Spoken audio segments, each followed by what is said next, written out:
We're going to talk a bit about what you need to do to pass Justin Guitar Grade 1. I've got a little list here. It'll be typed out over on the website as well. The reason I'm telling you about it now is because you want to use this information to inform what you're going to practice for the next few weeks. So these are your goals. You want to think about what you need to do to achieve these goals and then practice those things. Okay, so the first thing on the list, be able to tune your guitar with a tuner. Now, if you've been playing this long, I'm hopeful that you've already got the tuning your guitar thing figured out. That's really important. You can use a tuner. You don't have to do like the 5th fret method or anything like that. Just be able to use a tuner to get your guitar in tune. But that's really, really important that you can do that on your own. You need to have memorized the 8 essential beginner's chords. Okay, so A, D, and E, A minor, D minor, and E minor, and C and G. Okay, those 8 chords you need to play from memory in any order, straight away. Not, oh, C, was that, which one? No. You need to be able to say the name of the chord and just play it straight away. Okay, you should be pretty much there by now, I would hope. Okay, you should. I can't imagine many of you are going to struggle with that, but it's on the list. Make sure that you know all of the chords from memory without any little hints or chord charts around you. You need to be able to play all of 8 of those chords perfectly more often than not. So more than 50% of the time, when you play the chord, all of the notes ring out and you're muting any strings that need to be muted, and most of the notes are coming out most of the time. Okay, so at grade 1, I'm not expecting all of the chords to be sounding as amazing as if you've been playing guitar for 30 years. Okay, I just want the chords to be sounding good most of the time. It's really hard for me to define it any closer than that. Okay, because ideally I'd like to be able to hear you and go, hey, you need to get those, that buzzing sorted out. But ideally you don't want to have notes in the chords buzzing. You don't want to have notes muted. You want to have all of the notes ringing out nearly all of the time, at least 50% of the time. Okay, ideally all of the chords perfectly all the time. But for some of you that'll be a bit of a struggle. So that's why I'm setting it at more often than not. So more than 50% of the time, when you play a chord, all of the notes in the chord sound good. Okay, no buzzy notes, no missed notes, no muted stuff. And of course, you've memorized the chords so you know how to play them. 1 minute changes. All the chords are over 30 changes in a minute. That's 2 seconds on each chord change, which is a lot. Okay, 30 counting every chord change. Okay, so each time you change chords, you're counting. So 30 chord movements in 1 minute on any pairing of chords of the ones that you've learned so far. Okay, now I've given you suggested ones of ones that are more important than others, and I've suggested that you pick the ones that are in the song. So it might be possible if somebody picked 2 that you weren't really familiar with that weren't in any of the songs that you looked at, you might find that a bit of a struggle. So again, we're being a little bit forgiving here. It's self-assessment, so it's up to you. But I would be aiming for any of the chord changes you should be able to do with 30 changes in a minute using the 1 minute changes countdown thing. The next thing on the list is strumming. And I want you to be able to play the old faithful strumming pattern consistently at 80 beats per minute. So put a metronome on at 80 beats per minute and play along with the metronome. Stay with the metronome and be able to stay on that strumming pattern almost all the time. Now, of course, we've talked a bit about adding variations and that it's okay to change the strumming pattern if the hand keeps moving. So as long as you're keeping that hand consistent, if you put in an extra strum here or there, doesn't matter. But you've need to keep the hand consistent and the pattern reasonably consistent. Enough that you can apply it to a song and be thinking about chord changes or thinking about singing, and that the strumming hand is fairly consistent, fairly automated. It's the automated bit that I'm looking for, but that's a very hard one for me to test, or for you to self-assess. It's easy if I'm sitting next to someone because I just get them playing it and start talking to them and see if their hand stops. Okay, that's a really good tester for yourself. Is the hand continue to go and then you distract yourself and look at something else or think about something else and see if the strumming pattern can continue without you having to give it 100% of your attention. You need to memorize 5 easy songs. We already talked a little bit about finding songs that have got very simple chord progressions. I want 5 songs that you know from memory that you can play at a party. Anytime somebody says, hey man, oh you play guitar, play me a song. You go, I got 5 songs that I can choose from. Which one would you like? Okay, you need to memorize 5 songs that you can play. And again, I'd recommend ones with simple, repetitive chord progressions, so that they're the same all of the way through. So if you can remember the chord progression, you've got the whole song. You don't have to worry about learning a different chord progression for the bridge or something like that. I would like you to have played a song in front of someone. Now, if there's no one around that you can play, you need to record yourself playing a song and pop it up on YouTube. Just use your phone, whatever. It's just about you getting that experience of actually performing a song for someone.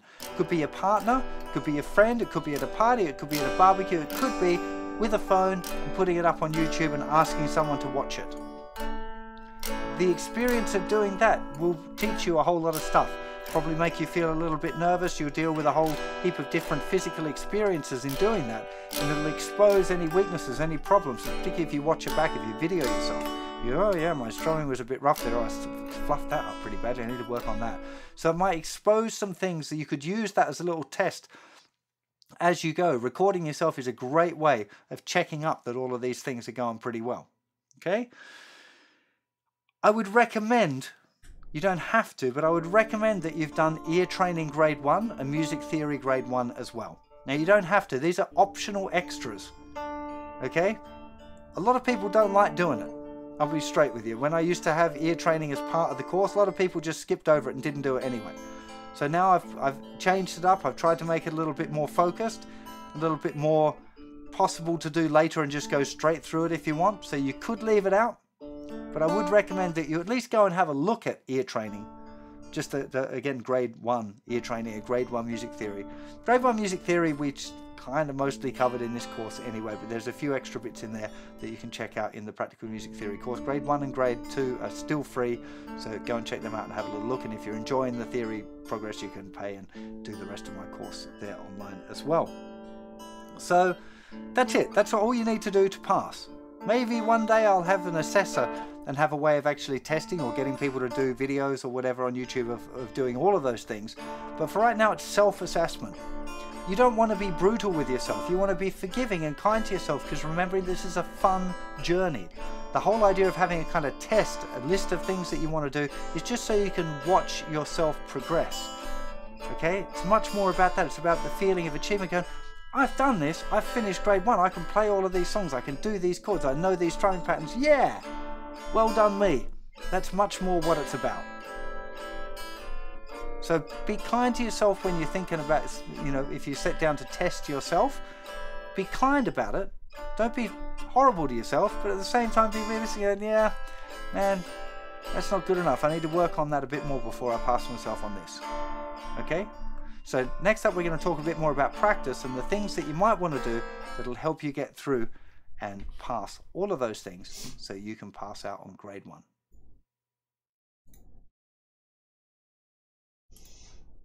Hey, how you doing? Justin here to talk a bit about practice for lesson 7. You know already that's the consolidation stage. I've just been through all of the things that you need to do to pass grade 1. So probably as I was going through that, you were already thinking like, well, yeah, I could probably do a bit of work on that. Now, as a rough guide, I would recommend that you've got 2 minutes on working on your chord perfect, whatever chords are weakest you want to practice. But if you're cool with all of the chords, then you can skip that bit. Change it. My practice routine is editable, so you can go through and change up the stuff, then get rid of the things that you don't need or add extra time on the stuff that you really need. I would recommend that you've got 2 minutes on 1 minute changes between 2 of the weakest change pairs.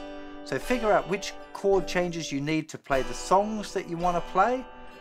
Make a list of the ones that you find the hardest and then pick 2 of them and put that into the routine for a little bit until you get them over that 30, maybe 40, maybe 60 changes, depending on where you're setting your bar for your changes. You want to try and get them all fairly consistent and at least good enough to play in the songs.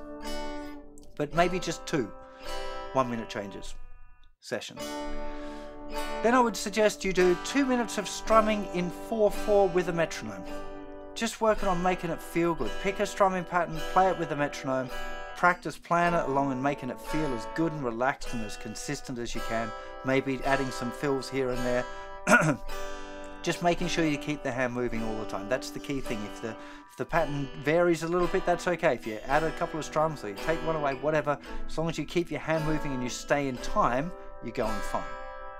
I would also recommend that you spend 2 minutes on the 6/8 time. Now, you might not have picked any songs in 6/8. I think that you should. I would recommend that you pick a song in 6/8 to work on, because it is a very, very common time feel, and it's a nice one to have. It feels a little different. Very nice thing to have under your belt is to be able to play in 6/8. So again, spending some time with the metronome, just put the metronome on so it's got 6 clicks. 1, 2, 3, 4, 5, 6. Tick, tick, tick, tick, tick, tick, tick, tick, tick, tick. That kind of tempo.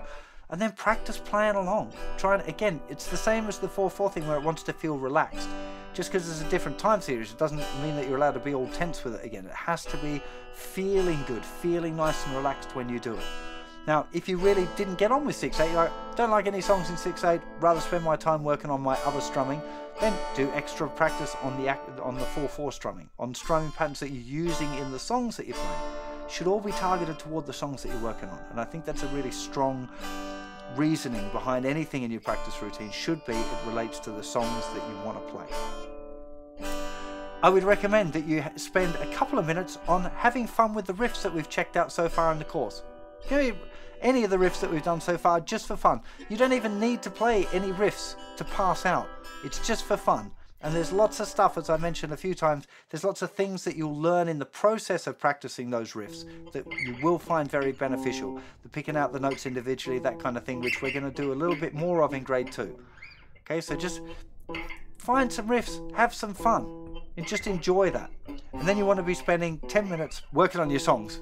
Whatever the songs are that you really like, you could spend more time on the songs and less time on the techniques. I think it should be all about playing songs, so that should be where the weight lies. I think half on songs and half on developing techniques that'll help you play the songs is a really, really strong balance. So I would kind of recommend sticking with that maybe. But again, at this point in your journey, you're allowed to fiddle with it a bit if you like. If you're finding yourself struggling with some of the finger stretching stuff still, then it's okay to bring back the finger stretching exercise as well and pop that into this routine. Okay, it's very easy to just drag it from one of the earlier routines and pop it into this one. Some of you won't find it necessary, some of you will. Okay, again, it's a little bit adaptable and it depends on you. You might find that the finger stretching thing is something you really feel is holding you back, but you feel confident with the strumming. So you want to find the little balances now. If there's anything like tuning your guitar, if you're still not feeling confident with tuning your guitar, each time you sit down, just knock all of the strings out of tune, grab your tuner and tune your guitar up. Only practice is going to help that. So things like tuning your guitar is not going to go on the practice routine. Okay, that would just be silly. Go through the list of the things that you need to do to pass grade 1, tick them off, make sure that you're confident with each one of those things, and then after a week or two's practice, if you're like, I'm ready, I'm good with all of this stuff, then sit down and give yourself a test. Literally just go, right, I'm testing out now. Can I do these things? Knock your guitar out. Get them all in tune. Okay, 8 of the beginner's chords. Can I play all of those chords? Just go through and tick off all of the things and make sure that you've actually done them, that you're confident with them, and that you're like, yeah, I've done this. And even when you've done it, I would recommend having maybe a month, a whole month, of not moving on to the next grade and just letting this stuff really consolidate and soak itself in. The slower you go in these early stages, the better the foundation is, because when things start to get a little harder, if you've got a solid foundation, you'll always find that you can kind of fall back comfortably into the things that you can do. Be like, okay, I'll try this other thing. Oh, that's a bit hard, I'll just come back to here. Whereas if that foundation wasn't solid, you'll go to try something that's a bit tricky and go, oh, and then you'll just stop. You won't have a confident place to go back to. So don't be in a hurry. The destination is the journey here. Okay? It's not the point to get somewhere. We're enjoying the ride. You want to be enjoying every stage of this, so don't be in a rush to get somewhere. Because at the next place, there's just another place to get to. The journey doesn't end. I'm still learning, maybe more now than I was when I started. The more you know, the more you realise you don't know, and the more you realise there are new things to study all over the place. So don't feel like it's a linear thing where you've got to go like, I've got to get to here, I've got to get to here, because it doesn't finish. And you'll just be in a perpetual race all the time, feeling like you're never going to get anywhere. Because there isn't an end point. So you've got to enjoy the journey and enjoy being able to play songs, that you've got these chords that you know, that you've got these strumming patterns you can use, and you can play songs. That's awesome. Be really super happy with that, and don't be in a hurry to rush forward and try and learn new stuff. If you're starting to feel bored of things, I'm kind of bored of all of these, I'm bored of the songs, great. Definitely time to move on then, because I don't want you to get bored. You want to try and keep it as fun as you can and learn to recognize in yourself what things are the things that keep you engaged and keep you picking the guitar up, and do more of that.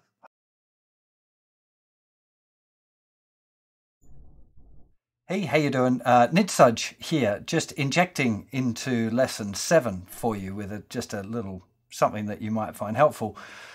Now, I'm primarily practicing songs. I felt kind of okay with my 1-minute changes as far as the speed went. I'm feeling pretty confident with my strumming most of the time. It's feeling relaxed, but putting it all together felt like the bit that was the hardest. So I've been mostly just working on songs, but I'm still struggling a bit with the chord changes, getting the chord changes sounding really good every time. Some chord perfect practice might help, but I'm not sure it's the answer because I can generally get them right. So I've started doing another type of kind of 1-minute changes meets chord perfect, where I'm spending 2 minutes trying to practice a particular chord change, but making sure the chords are really good. So just like 1-minute changes, except it's for 2 minutes. And instead of it just being full on speed emphasis, it's about speed, but only with quality. Okay? So I'm calling them quality changes, is what I'm naming this little exercise myself. Now I might change call it something different, but like for C to D, for example, is one song that I'm struggling with a little bit. One chord change that I'm struggling with. Rather than just mindlessly going like C to D to C to D, like I might do 1-minute changes, it's not really helping me get the chord changes nice. So now I'm going from C to D, C to D. I'm listening out if I'm getting all the notes. Might give it a strum or 2 strums. And I'm really trying to make sure that all of the notes are coming out nice and clear. I'm still trying to do like as many changes as I can within the minute, but I've changed the emphasis now, so it's this trying to combine the quality with the speed, because I will still, if I was practicing This Year's Love, C to D chord happens a lot in that song, but if I'm just doing it like that for a couple of minutes, I'll probably get a lot more changes done than I would if I was practicing the song, and I can really concentrate on the quality of the chords, which is one of the things that's kind of lacking for me a little bit. And I keep finding that I'm like on beat 1, I'm not getting the chord exactly right, and it's taking that second beat to kind of get the fingers in order. So I think this is the solution. I've done it a couple of times kind of outside of the Nitsuj practice, where I've gone like, yeah, maybe this will work, and it seems to be the answer. So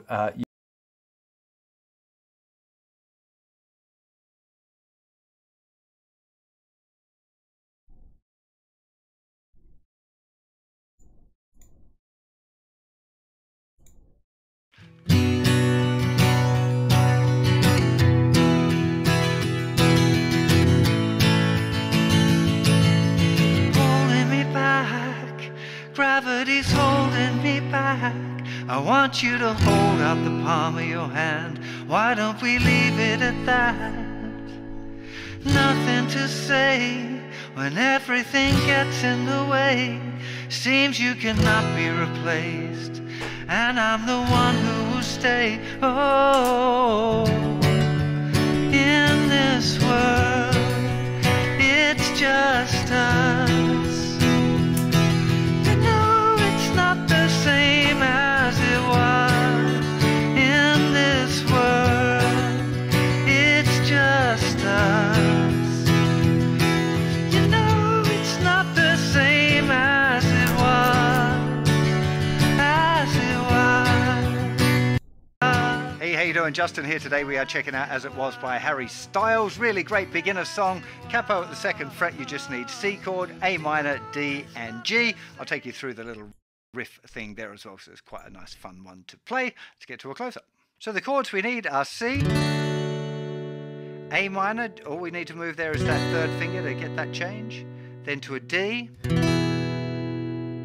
and then to a G chord. You can use use whatever fingering of G you feel the most comfortable with. Doesn't really matter. It's 2 bars on each one, so 1, 2, 3, 4, C, 2, 3, 4, 1, 2, 3, 4, A minor, 3.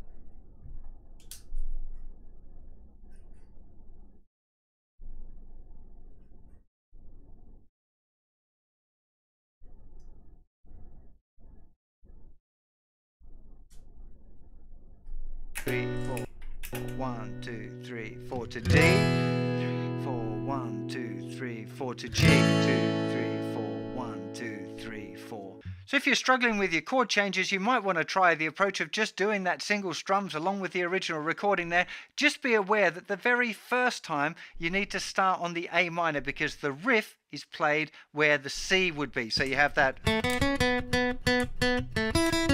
riff, and then it comes in A minor.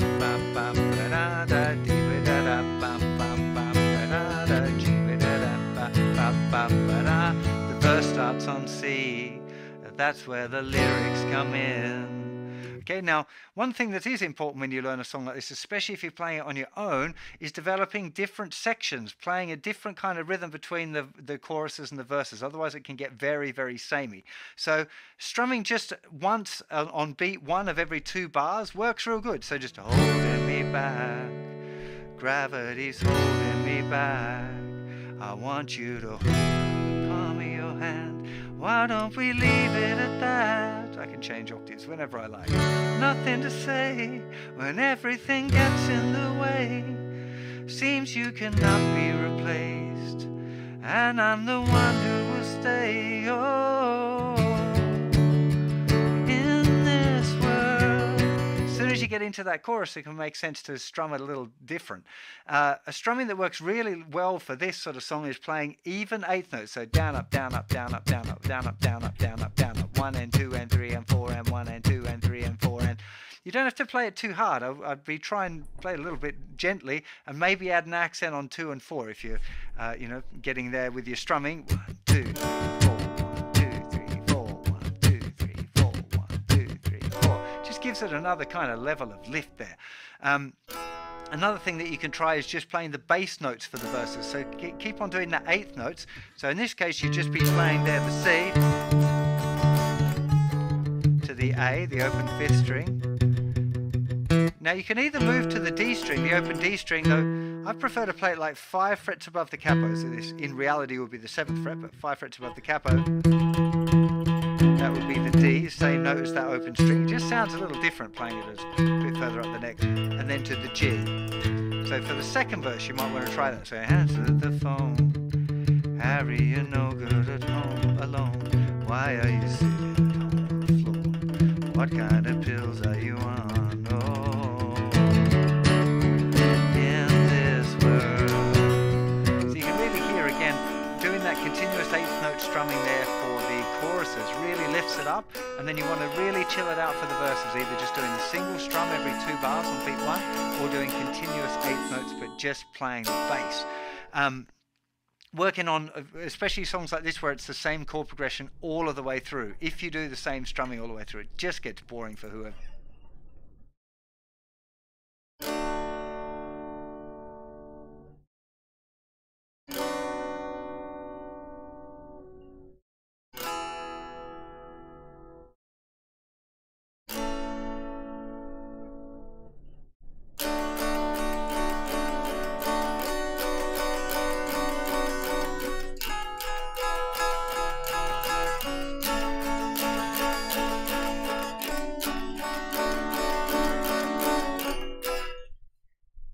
Got to listen to it, right? So work out a different pattern for the verses and the choruses at least. Okay, in this case you'd have the single strums for the verses, the proper full 8th note strumming for the chorus, then back to just the bass notes for the verse, then back to the full strumming for the chorus, then for the bridge and the next verse you might maybe drop down to the single strums again and then go back to the full strumming for that part at the end.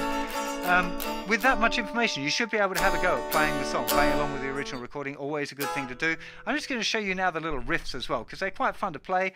A little bit fast, maybe if you're really new to guitar, but definitely something that's worth checking out. Okay, Okay, that's the first riff. It gets repeated around quite a lot. It's starting on the 3rd string, so open.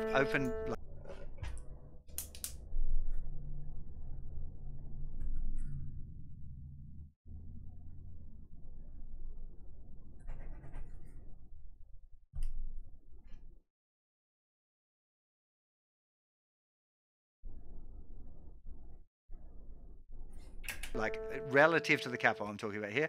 Open, 2nd, 4th.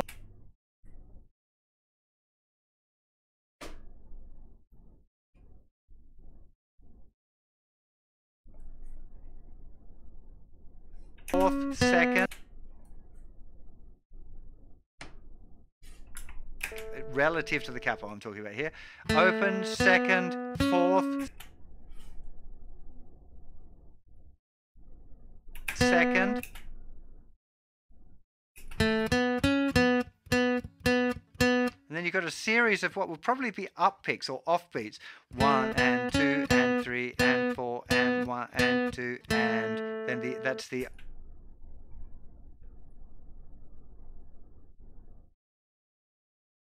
open G string again.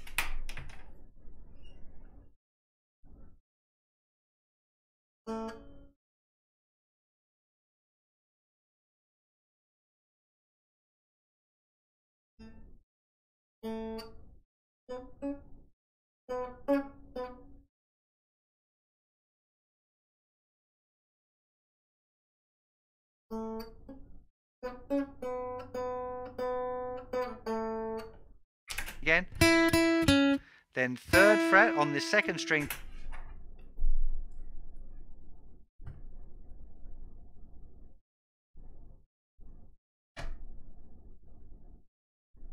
Twice. And then finishing on the 4th fret on the 3rd string again. So 1 and 2 and 3 and 4 and 1 and 2 and 3 and 4. 1 and 2 and 3 and 4 and 1 and 2 and 3 and 3, 4. Slightly different every second time, okay? And 3, 4, 1 and 2 and 3 and 4 and 1 on the 3rd string again. So 1 and 2 and 3 and 4 and 1 and 2 and 3 and 4. 1 and 2 and 3 and 4 and 1 and 2 and 3 and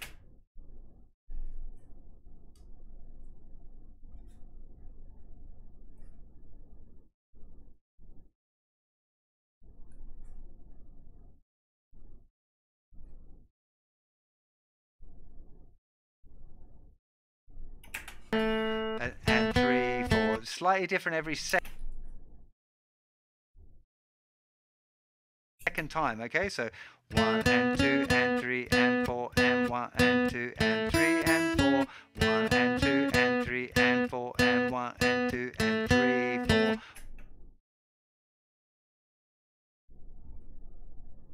1 and 2 and 3 and 4 and 1 and 2 and 3 and 4.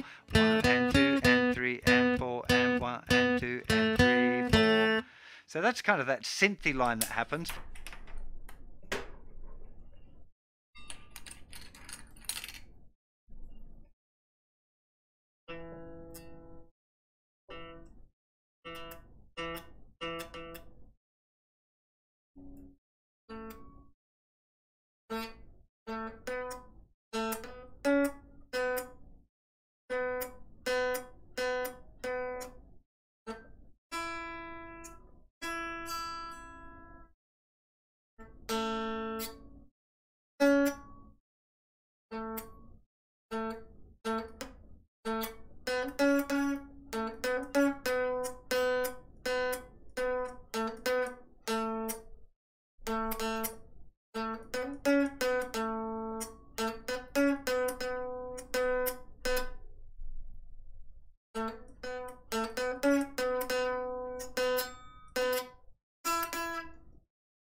But there's also a very prominent guitar line, if you listen closely, that's going for all of the way through the verses and the choruses. It's a little bit simpler even, and it's 1, 2 and 3 and 4 and 1 and 2 and 3, 4. 1, 2, and 3, and 4, and 1, and 2, and 3, 4. Now, one thing that can be useful to understand when it comes to picking, again, not something I worry about if you're a real beginner, but generally speaking, if a note is played on the beat, a 1, 2, 3, and the 4, you would use a down pick, and if it's played on an and, you would use an up pick. So this little riff is a really good one to kind of solidify that kind of information, because it's mostly offbeat. It's 1, 2, and 3, and 4, and 1, and 2, and 3, 4. So all of that will be up picks except for the 3, 4 just at the end, which would be down picks. So 1, 2, up, up, up, up, up, down, down.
One, two, up, up, up, up, up, down, down. 1, 2, and 3, and 4, and 1, and 2, and 3, 4. 1, 2, and 3, and 4, and 1, and 2, and 3, 4. That would also hold for that first riff.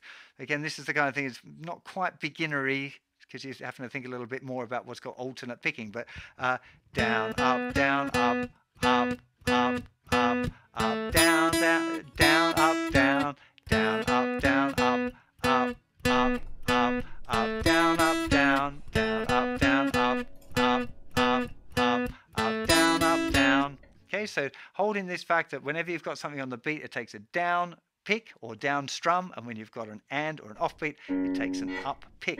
So it works like that. That riff is played at the beginning twice. So it comes in, then the whole band comes in, but we're on the second time. First riff again, second, holding me back. That's where the verse starts, and you're holding me back. And all through this section, he's holding your hand. Why don't you leave it like underneath that? We'll be doing that 1, 2, and 3, and 4, and 1, 2. And that goes all of the way through the verse and all of the way up. And then you want to really chill it out for the verses, either just doing the working on the same case. Prefer to play it like.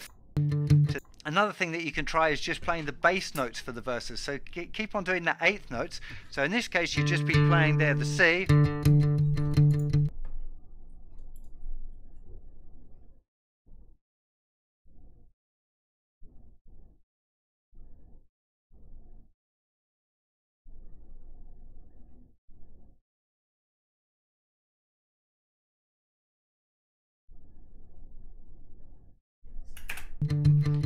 To the A, the open fifth string.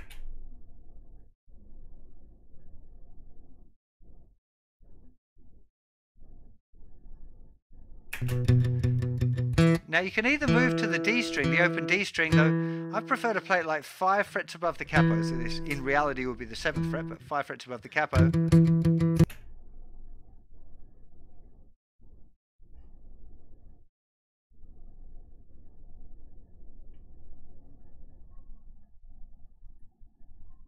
That would be the D, same note as that open string. It just sounds a little different playing it as a bit further up the neck. And then to the G. So for the second verse,